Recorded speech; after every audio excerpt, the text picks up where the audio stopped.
Welcome to the Legal Leaders Podcast with Ollie Rock.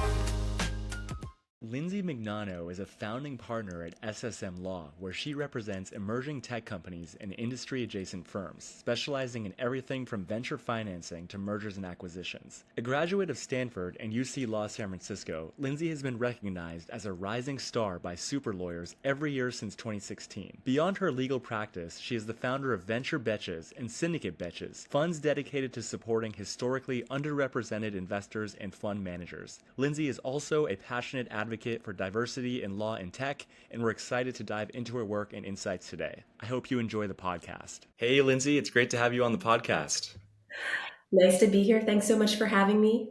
Super excited to dive into your amazing career, talk about some of your speaking engagements, and then discuss the firm you founded, Smith, Shapurian, Mignano, or SSM for short, which is completely woman-owned, and talk about sort of the current state of VC law. Before we get into that, I'd love to get started with a quick icebreaker here. So I want to ask, what's been the most rewarding part of starting your own firm, co-founding your own firm?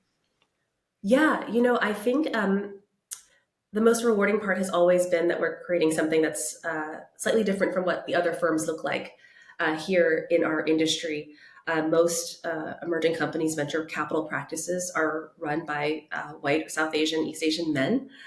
We don't see a lot of women who are equity partners at the top.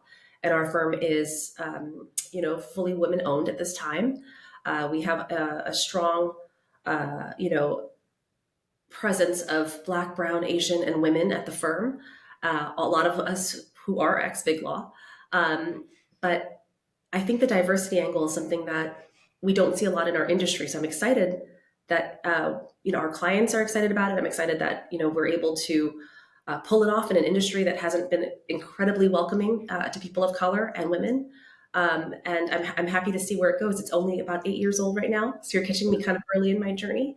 And I never thought that we would, from three ladies doing this in 2016, that we would end up where we are today. So I'm really excited about that.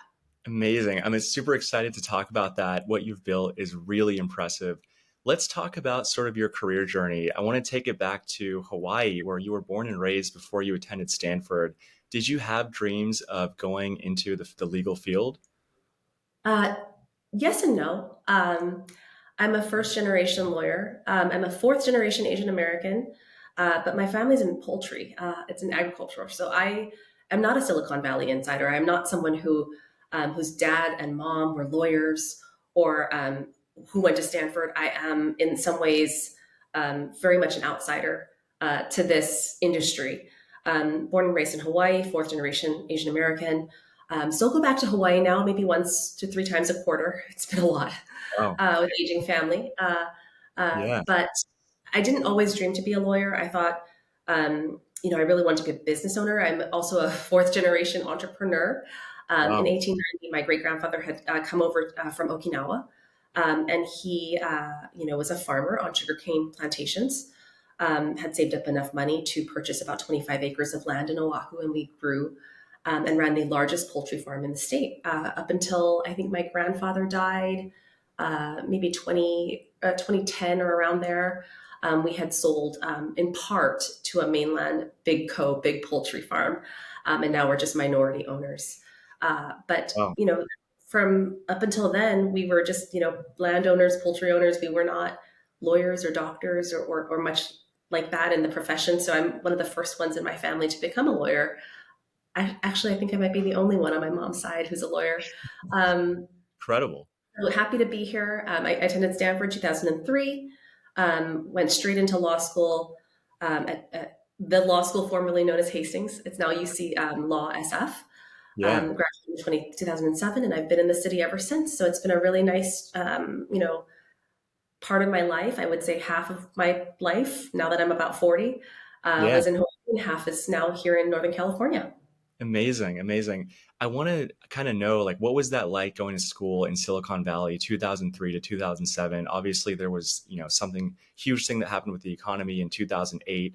So when you were at Stanford, were you thinking about going to law school? Were you thinking about taking the LSAT, or what was that journey like? Yeah, I would say we're in a similar environment right now that you guys are going through, that we went through as well. In 2003, 2007, a lot of my friends had joined a little company called Facebook. Facebook had rolled out to 3 schools when it first started, and Stanford was one of them. So we actually were, I've been online since 2003. Um, Wow. of course, things have been deleted. But uh, a lot of people had joined tech companies in Silicon Valley. I didn't really know I wanted to become a lawyer. It was something that I had been deciding between other options. I think I decided that that was my best option given my strengths. Went down that route, and then 2008 happened, which actually, again, very similar to what we're seeing here. Maybe not as bad in this case, but um, we saw a number of law firms go under. A number of us had our offers withdrawn. Wow. Some people were stalled entirely in their careers. Other people became other things. What I do think is what was really unique about that time is that 2008 really affected all the legal or the lawyers coming out, maybe from 2008 through 2012. That trickle down effect was lasted for 4 or 5 years. Wow. You weren't seeing law firms bringing in huge classes as they used to, and you were seeing some pretty big names that we had become accustomed to, going under. And so it was a really precarious time for us to be lawyers. I think what that did was make a lot of us very scrappy. And we would take any job for the experience, be willing to climb firms as needed. And I think that's what people are going to have to do, in this time. In 2021, we had a banner year in venture capital for corporate. But we had a number of corporate layoffs shortly after in 2022, 2023. A lot of my firm associates or counsel are of that ilk. And it's been hard to watch. I think a lot of students these days have are right to be worried uh, Yeah. because of the fact that the economy is what it is right now, and we don't really know, at least in the specific areas of like venture or technology M&A or tech trans, how robust the pickup will be. We're still kind of waiting to see. Hopefully, it'll be something great in 2025 if there's more IPOs. But until then, I do think it's a worrying time for people who want to go into corporate. Yeah. What are you finding in terms of the kids in your class? Is there talk about that right now? Yeah. I think the biggest worry for us, it seems like, is AI in terms Mm, of, and it sounds like you're talking more about the economy and sort of other types of things. So since we're on this topic, I mean, could you speak to maybe a little bit about AI and how that might affect this type of industry? yeah. So AI's been I mean, AI is new, but not really that new actually. In legal, people have been doing a lot of document automation for years. And a lot of law firms, especially law firms like mine that are small, who don't have tons of paralegal staff or legal secretary staff, have used these technologies in order to make us competitive. So Right. it's not that it's not there in the industry. It's always been there or at least since I've started this firm, it's been there in the document automation space, especially in the document automation space. So people looking to go into tech trans or deal-based work that is heavily automated in some ways. I do think there's going to be a need for strategic, specialized counsel. I don't think people come to lawyers as often to do rote incorporations or rote contracts anymore because that can be automated. I Mm, think when they come to you, or at least when they come to us, the questions are more strategic, right? And that is really actually better lawyering in some ways, to make your money off of telling somebody why to do it this way or why not to do it this way, what to think about 10 years from now, is the kind of lawyering that I think most of us really enjoy rather than find and replace all. So, totally. in that sense, I do think that there will be a shift in terms of the type of lawyering that we're going to be doing. And there's going to be a shift in terms of what partners expect of their associates or their lower level counsel to be experts in, because find and replace all or document automation, um, error free is going to take away some of that work. So I Interesting. think we're going to start looking at lawyers who are knowledgeable about the area of law that they're in. So if you are working with, for example, technology companies who show a demonstrated interest in the venture economy, to understand how, the lack of deployment at the LP level affects the venture funds, that affects the way that they're deploying to startups. The lack of the IPOs recently affects the trickle down market at C and D, and then all the way down to Series A. I think that more holistic education, that ability to um, be an advocate that understands holistically how the business is run, how the economy is run, how that ecosystem functions, is going to be much more crucial. And that's not something that I think we were taught in law school. I think you were taught in law school legal concepts, but I think insofar as some of the legal concepts that work can be automated by document automation, Yes, which I'm seeing is the biggest area in legal tech, totally. then it's going to be the strategic counsel. And I think partners will start to look for those types of associates who really understand the business. And it makes a big difference, I think, at this point for our clients, at least. Super interesting insights. Yeah, I mean, law school is not a business degree. It sounds like you're going to have to be more of a strategic advisor. And we're seeing these technologies like Spellbook AI. Gunderson just came out with Chat GD. So it sounds like, that sort of busy work is going to be automated and it's going to become a little bit different. Oh, Uh, absolutely. And I do, I do still think there are going to be time and a place for counsel, but I think the differentiating factors are going to be more along industry knowledge, industry expertise, strategic decisions, high level decisions, rather than just essentially pushing paper. Gotcha. Nice. Well, I want to keep talking about SSM, but I do want to talk about some of when you were working as an associate at some of the firms in the Sure. Valley. Um, Yeah, happy to talk about that. It's something I think that a lot of people are going to have to figure out, especially in this economy. I had to climb firms. I don't think I would ever wish that on anybody. But I do realize that this is kind of the economy for it, and there are a lot of law students wondering how to do that. And I think I did a pretty good job at doing it. how did you Um, set yourself apart? how did I what? How did you set yourself apart in that respect? Yeah. So one thing I did quite often was that I had built a really robust network. So when I was, I would say, a first year or second year, I knew that I would have to spend more time and overcompensate time outside the office, non-billable time, doing things that I think other associates maybe wouldn't really want to do, like meeting strangers, Mm, talking to partners at other law firms, doing informational interviews, because I knew I would want to do or move to a better firm, or a large, let's not even say better, let's just say larger firm for more money. Because I oh, had to pay off loans. And yeah. so I spent a lot of time doing that for free on my own time, through networking organizations, meeting opposing counsel, making a really good show every time I was up against a firm that was someplace that I wanted to be. It was not easy. And additionally, I'm a woman, so, and I'm a woman of color, and I understand that the reality of the market is that I had to try a little bit harder to get noticed or to be considered competent, or um, to to be worthy of what big law firm I wanted to be at, right? Right. Grades aside, right? So I did a lot of like organization type leadership to show that I could be a leader. I did in the Junior League of San Francisco. That was very strong organization that I spent a lot of time with, doing volunteer work and leadership roles at, when I was, I would say, like mid 20s to early 30s. Um, I had been a part of the Bar Association of San Francisco. A lot of legal organizations will allow you to join as a member. You should also consider becoming a leader.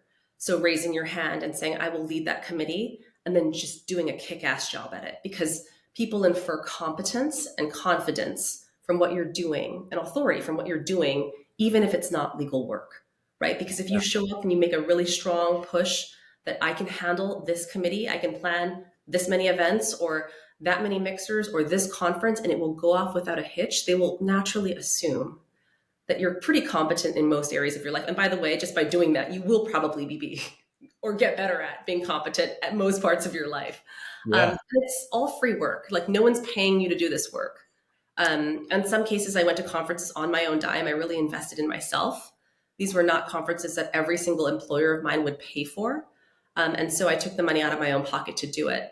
And I don't think that's done enough anymore. I think people expect that, the employer pays for it. And I don't think that that was the ilk or the mantra of the day in 2010. We were all just happy to get a job. And anything we could do to further our own selves into the next job with a higher paycheck, we did it. Amazing. I mean, it really sounds like you went where other people were not willing to go. And it sounds like your success really speaks to that. I want to ask you what your thoughts are on the phrase, your network is your net worth. I do believe that that can be a very powerful, um, thing. I believe that it does work in the Bay Area, um, to some extent. Of course, you have to have, the chops to cut it, right? You can't just, go to Stanford and then hope that every Stanford startup hires you because you went to Stanford with them. That's not how life works. Yeah. But if you're in the room and you're competent and you're decisive, and you display dominance, in terms of telling a client, this is why you should do it this way, why it's best for you, what I think it'll cost, and more importantly, like, why you'll be happy with me later for helping you make this decision the way I did. I think that makes a big difference. I think that you can only get in the room with your network, but you have to actually show up and just really kill it when it comes to closing, because knowing people is one thing, closing is another thing. Love that advice. Awesome, Lindsey. I want to talk about how you transitioned as an associate to actually co-founding SSM. How did you meet the co-founders? How did the idea come about? What was that process like? I think at the time we had left, if you were at a firm that was over 1,000 people, which is most big law firms, your chances of making equity partner back then, I think the stats were something like 5% as a white woman or 3.5% as an Asian woman. Wow. Less if you were Black, less if you were Latina, less if you were in any way handicapped or disabled, right? They had this study that came out, and then there was this risk of, we could stay here and be what I would call partners, which is partner in name, but never real equity partners, never something significant, and be a small fish in a very big pond and make some good living and, have some good benefits. Absolutely. Or we could take the risk, and really own it and live and die on that sword. And that's always been more exciting for me. And I think it's because, I'm a fourth generation entrepreneur, and my family did well in business, and I'm accustomed, or at least according to my husband, I like to do it the way I want to do it. So I love to run my own business. I'm never the type of woman who would be amenable to having things really approved by others. I think I needed to have some place where I could call the shots, because I didn't grow up with family who reported to a boss. They were all entrepreneurs and they called the shots. They ran their businesses and they ran it the way they wanted to run it. So that's inherently the way I work. It makes me a great boss, but probably less of a good employee. I don't necessarily think that I would ever be good with reporting to anybody, which is why I will tell you right now, I'm very confident that our firm will, or at least I will never be acquired. I really like working for myself. Yeah, it sounds like that people who have that deep entrepreneurial mindset, they really value working for themselves, and it's tough to report to someone else. Absolutely. Especially when you're 4 generations in. It's really hard. It's really hard to unwind all of that. Yeah. So how did you meet the co-founders? Were you at the same firm? We were, but more importantly, we were friends. And Neda and Tila and I were actually personal friends. And so we started off together. We invested something very small, like $3,000 each, into a checking account. We never took on real estate obligations. We never took on anything super expensive.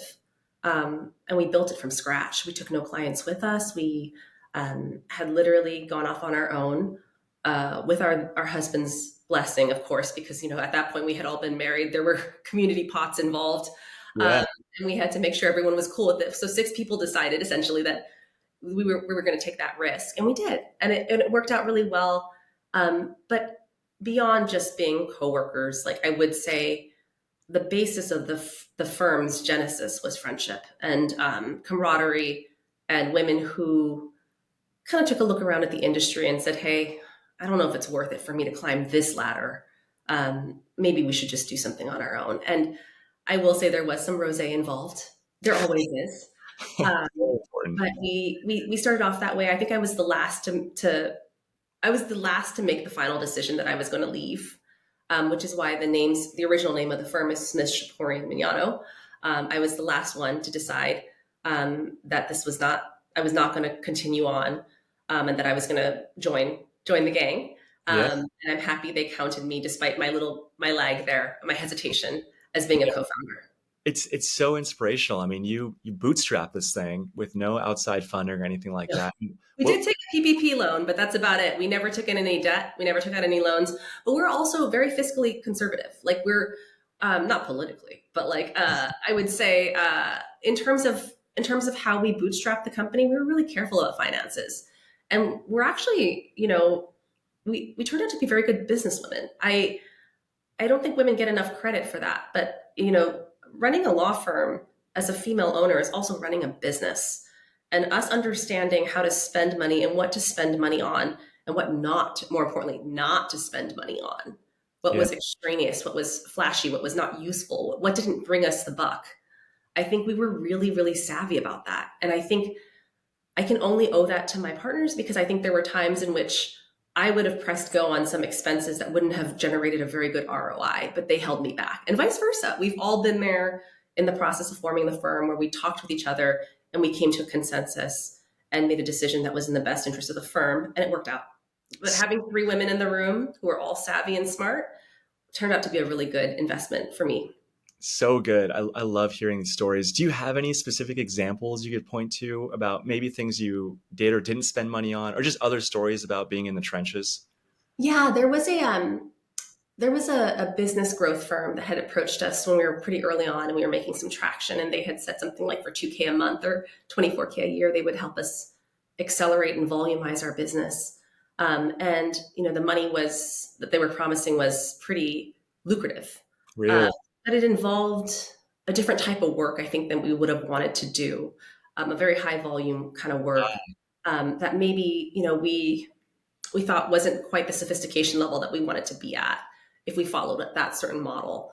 And at the time, again, we spent the first few years feeling pretty poor, and not pretty poor in like the grand scheme of things, but as compared to our big law friends who were still in big law, we were not making that kind of income anymore. And so, the thought of that was very enticing. And I will say that I spent a lot of time researching it, right? Like trying to figure out if there was a way to hack the system in this way that this, business program had told us we could.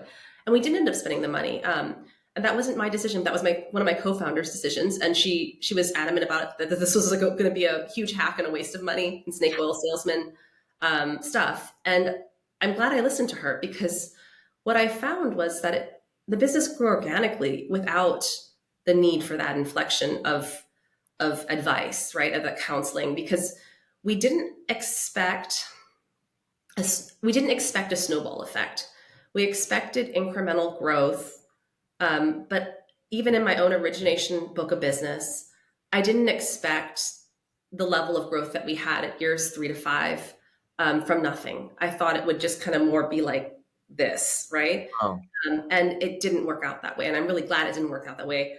I'm happy to be wrong in this instance, but we didn't do anything different. It just had been the first few years of activity had finally caught up with us. And it started to make a difference economically, a real difference economically, in a way that I don't think I was even prepared for.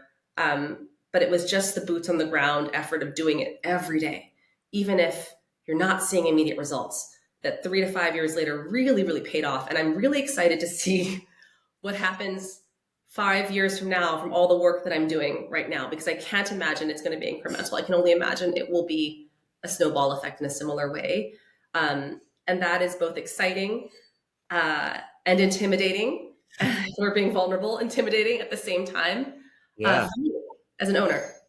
It's really amazing what you guys have built and continue to build. Let's talk about diversity and some of the other strengths that really set your firm apart from the firms you're competing with. How does that factor into serving your clients and earning business compared to your competitors? I think there are some clients, and I had a conversation with a colleague of mine about this because there are some people who will say diversity is dead, no one cares about that anymore in 2024, and I think some people do, and I think some people don't.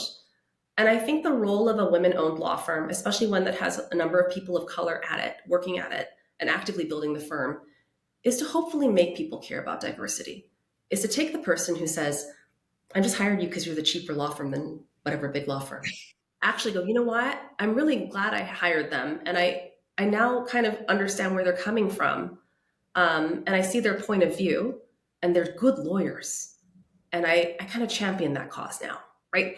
And that's the unique and wonderful position that women and people of color law firms practicing in venture capital can make on technology companies, which again are, as with venture firms, generally led by white or South Asian or East Asian men, and not necessarily by women or Black or Latina women or women just generally. Yeah. um, is is that understanding that we can do the work and that we can do it very competently, um, and that maybe some of the things that we're talking about, because I speak a lot on diversity, they should care about too. And we're hoping that that makes a difference in time for those who don't care right off the bat, and for those who do care, awesome, we're here for it. We're all singing to the same choir, right? Or preaching to the same choir. And I think it's really great when I find that synergy with clients. I tend to like the ones who actually bring it up at the get-go, or who say, I've seen what you've done with SSM. I'm going to take a look out into my network and see if I can find my first, VP of engineering who's female, or have a more diverse slate in my leadership team because I want to do what you did. And I think that that is something that is uniquely where we can add value. So cool to hear that. I mean, sounds like what you guys are doing is inspiring other people to do the same, and it's giving you a competitive advantage as well. Let's talk about. I want to ask you just broadly, like we touched on this a little bit. Like, what are you seeing in the VC market right now? There's not been a ton of IPOs. You mentioned that there's going to be sort of a different change in the way associates are working with partners. What do you see right now in the VC market? Well, and this is for anybody who is looking to become a venture associate at BigLaw. Um, you know, there was such great hiring of venture associates in 2021. We had our little firm had been throwing out offers that we thought were way over market, and been competing with BigLaw for part-time associates Wow.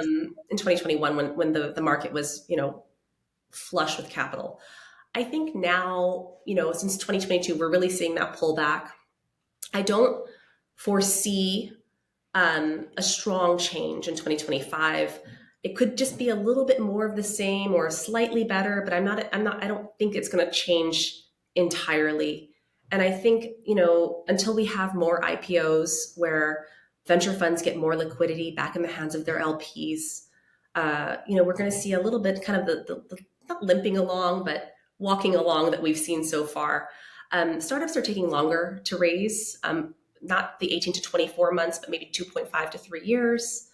VCs are being more selective to who they deploy to. So from a legal practitioner perspective, you're not doing 10 deals that are all safe deals at 300 or 400,000. You're doing just that one Series C deal at 3.5, right? They're being more careful about who they're deploying to, and that means in some ways the consolidation of a lot of work from on the legal lawyer end, Yeah. because VCs are being more selective and they're just giving it to the select few, with the exception of AI startups, because a lot of those are still getting very robustly funded and funded frequently. And I do think, for M&A wannabes, people who wanted to be associates in M&A, the IPO market is what it is right now. We haven't had very much this year. I had hoped that we would see more M&A of smaller companies, like those companies who had raised an A but they weren't going to a Series B, or B but not were going to a Series C. I kind of had hoped that for the legal industry at least, there would be more big tech or big co absorbing those companies, but it hasn't necessarily panned out to be as voluminous as I anticipated. I think, you know, the business case just wasn't there for it. While we've seen a number of M&As, either where we were buy side representing the technology company absorbing seed stage companies, or we were sell side being the technology company selling to big tech, big co. We've just seen less than I had expected. And I really do think it's because if you're not doing really well enough to raise a round and you don't have enough runway, it might just be that you're not a good business proposition to buy either. So, you know, there's talk that you know could pick up in 2025 acquisitions. I I hope they will. From a legal practitioner perspective, I think M&A departments and law firms really depend on that level of volume of IPOs, but also those smaller deals to train younger associates as to how to do asset or entity purchases, right? Without them, you know, it's a lot of work that would otherwise feed the firm. And then, of course, you know, for those who are going into like fund formation, all the lawyers who want to be fund formation lawyers, I still think there's going to be a little bit of an issue there as well. Because, you know, while we have all these emerging managers out there in the world, and I'm really happy about it because a lot of times emerging managers are diverse and they deploy to diverse startups, and that's wonderful. But VCs have to give their LPs, like ideally, a 3 to 5 times return. And insofar as there's no huge IPO market, right? It's not necessarily that particular VC is going to outperform the stock market, right? So it's harder, and I wonder whether or not we're going to see as much fund formation. Like, will these emerging managers go on to fund one, but then fund two and fund three? You know, if they can't deliver on this, like essentially like 15-year, 10-year trajectory that we have, if there's no or low IPOs, and so that's kind of where I think, you know, we have some room to grow, but that it directly impacts the legal market, especially those associates coming straight out of law school who are doing the smaller M&A deals, right? Or doing the seed raises. A lot of times people will start on doing safe note raises or convertible note raises.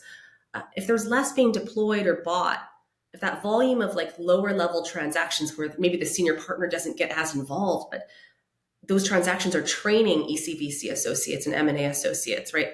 If we can't use that work to train the lower level counsel associates, you know, then it's harder to justify hiring a bigger class. So until that market, I think, picks up more, I think it's going to be hard. It's going to be a hard proposition to hire right out of law school.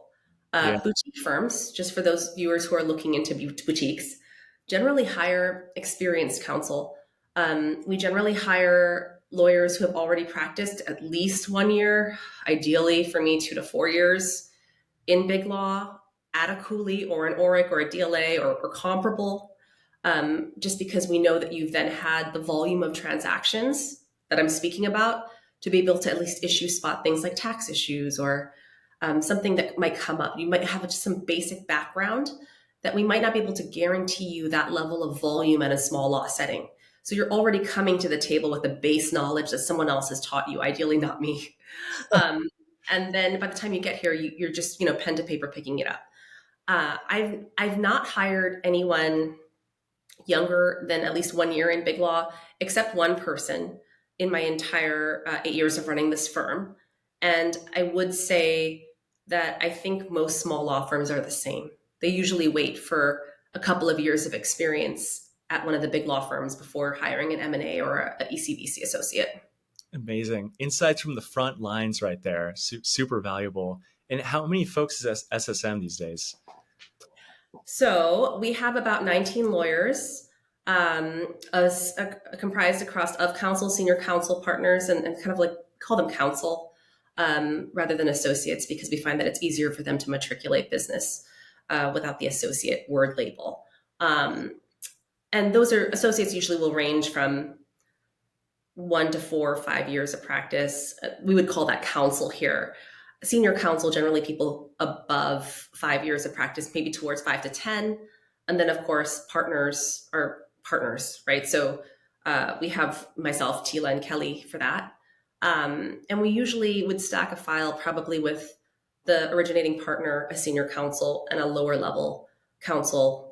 We also have staff, paralegal, and office support.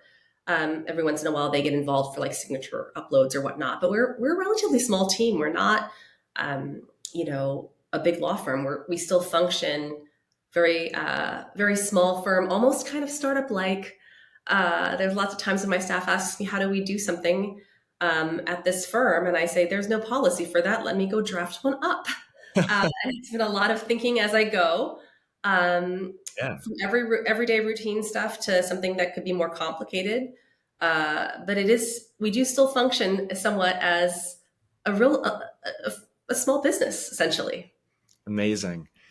Awesome, Lindsey. Before we end, I want to talk about some of the other ventures you've started. So I love the names Venture Betches and Syndicate Betches. So I'd Yeah. like to know, how did those originate, and how are those going? Well, these are good problems to have, but I had some money that I wanted to diversify outside of my like 401k and firm's profit sharing plan. And I wanted to put into some riskier things. So uh, again, I do think people should, if you're going into being an associate anywhere, absolutely max out your 401k. Um, Absolutely, especially if there's a matching program. I think my last ones had like 6% matching or something. Do it. Um, at the partner level, we have a 401k and we also have a profit sharing component after that. But I wanted something beyond just tucking away that like 70k a year for like retirement purposes. I wanted something a little more fun. And so uh, we did a fund of funds with all accredited women, a lot of whom are lawyers and friends of mine, and some family. And we had deployed into Touring Capital, which is an enterprise AI fund that deploys then to Series B or Series C plus startups. And then we had some other women of the same original fund, who wanted to consider, deploying into real estate syndication, which is a different asset class.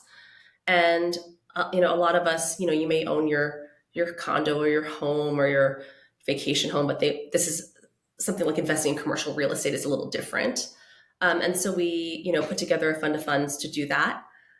And then last year, I also invested in blue chip art, which was really exciting for me. Oh, Uh, and uh, and that I did shares on Masterworks of a Mark Bradford. And I think in the future, if we wanted to, that same group of ladies has been talking about maybe investing in a blue chip art fund, which would again deploy our money across a variety of blue chip art paintings. But a lot of that is just stuff that I don't do for like compensation. Like I don't take a carry or a management fee on any of these. I just do them because I want my money and my friends' monies to get into these excellent funds where the usual investment might be a little bit above some people's pay grade, or maybe they don't want to cut that kind of a check, or maybe they wouldn't even, more importantly, get the ask, right? So if I'm getting the ask, then I would love my group of women who I know are accredited, but also very diverse, to also be, asked, and to have that opportunity to put their money into something that is high growth or has the potential to be high growth. so It's cool. something I do just kind of a labor of love more Nice. than anything else. But I'm really passionate about women's investing and women understanding finances, um, and really preparing themselves to be really great breadwinners if you can. Truly Yeah. inspirational. Amazing, Lindsey. Last question for you. Just we kind of alluded to this a little bit, but looking back on the early days, maybe advice you'd give to yourself as a fresh law school graduate, or just broader law school graduates these days that want to go into the field of VC startups, that sort of thing. What would be sort of your advice for those folks? I would say, um, obviously, number one, try to get into big law because that is the easiest pathway to getting a lot of experience at once. But let's say you can't. Let's say they're not hiring or you're not in the top 10%. Consider the climb. Consider going regional to national to international. Um, it's not an easy climb, but if you need to start your own law firm one day, or if you need to go in house and you need to have a big law firm name on your resume before you do, and you want to do that climb either for financial reasons because you want to pay off your debt, which I hear is crippling these days, more crippling than when I graduated in 2010, or if you just want to do it for yourself to show that yourself you could make it.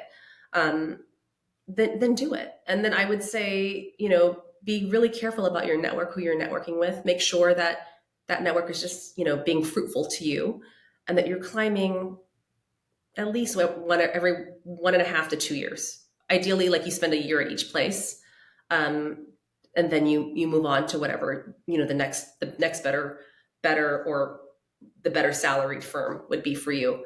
It's not impossible, but you can't be picky about exactly what practice area you want to do then. Like it's a little bit more of a scrappy method of getting there. But like I said, ideally it'd be even better if you could just go straight into big law. But I know that not everyone can. Gotcha. Amazing. Thanks so much for the advice. All And right. thanks for an amazing episode, Lindsey. This was great. Absolutely. Thanks so much.